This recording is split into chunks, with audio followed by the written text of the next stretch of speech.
Hello YouTube, I'm the Foam Witch, and in this video I'm going to show you how I made this Elder Mimic mask from Vita Carnis. I'm not going to pretend that I know what that is, but this was a really cool commission request and I love making stuff like this. So let's do this. First I made some templates to give the base shape. These are available for free in the description of this video.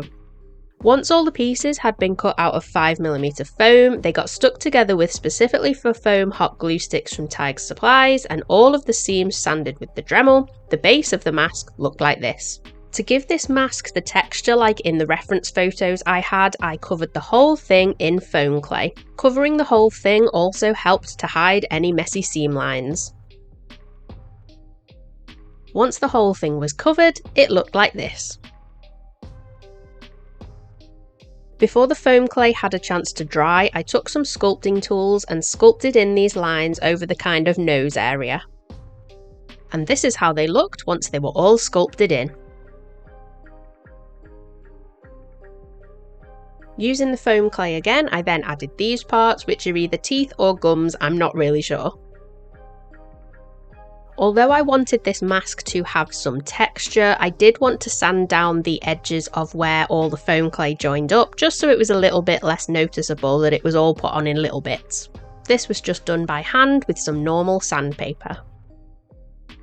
This is how it looked once it was all sanded. As you can see, it still has some texture, but it looks a lot more blended. It was then time to seal the mask before painting, and I used my favourite sealer, which is black flexi paint from the incredible Tiger Supplies. Most, if not all, of the materials I use in my build videos are provided by Tiger Supplies, so make sure you go and check them out because their stuff is incredible. This flexi paint got brushed on by hand, and I only used 2 layers because I didn't want to lose much of the texture. Once it was fully dry, this is how it looked. It was then time to paint this, and I agree that it does seem a bit weird that this started out white, I then painted it black, and I'm now painting it white again, but there we are. To repaint this mask white, I just used some white acrylic and I dabbed it on with a sponge, again to add texture.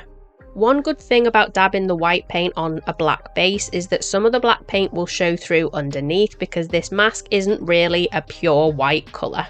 It's kind of a mixture of all different shades, so this is a really easy way to add a paint gradient without really trying.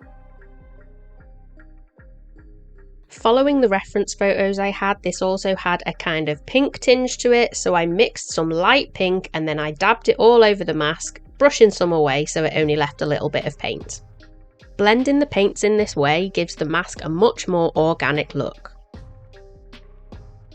I then blended in some different red and brown shades, mainly around the eye sockets and the mouth area. Then, taking some watered down black paint, I dabbed this on sporadically with my finger, wiping most of it away so it just left a darker shade in some of the crevices.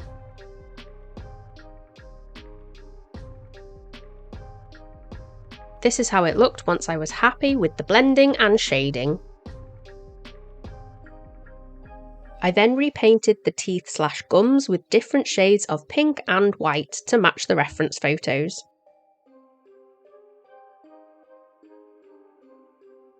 I then repainted the inner of the mouth black because I'd managed to splash paint all over it. Once all the painting was complete, this is how the mask looked. To protect the paintwork, I used this spray-on satin top coat. I then needed to come up with something for the eyes, and these needed to be see-through because this was going to be worn at a convention. So I found this see-through mesh that is designed for cosplay. I then designed and 3D printed these spheres with a hole in the middle that was going to act as the bulging eyeball shape, with a small circle piece of the mesh being stuck in the middle. As you can see, this made them see-through without being able to see the wearer's eyes from the outside. These then got stuck onto the mask. The edges of the eyeball shapes then got painted in black because that's how they look on the reference photos, with some pink shading added around the whites of the eyes to make them look a little bit more bloodshot.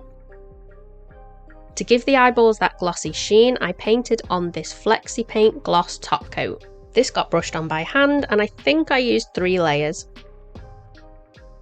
Once that had fully dried and I had added some elastic to the back to make this wearable, the Elder Mimic mask was complete. I had a lot of fun making this mask. I love anything creepy or horror, so this was right up my street, even if I didn't really know what it was. If you are still watching this video, I want to give you a massive huge thank you. If you could give it a thumbs up if you've liked it, that would be great. And if you like crafting content like this and haven't already subscribed to my channel, if you could do that now, that would be incredible. So again, huge thanks for watching, and I'll see you next time.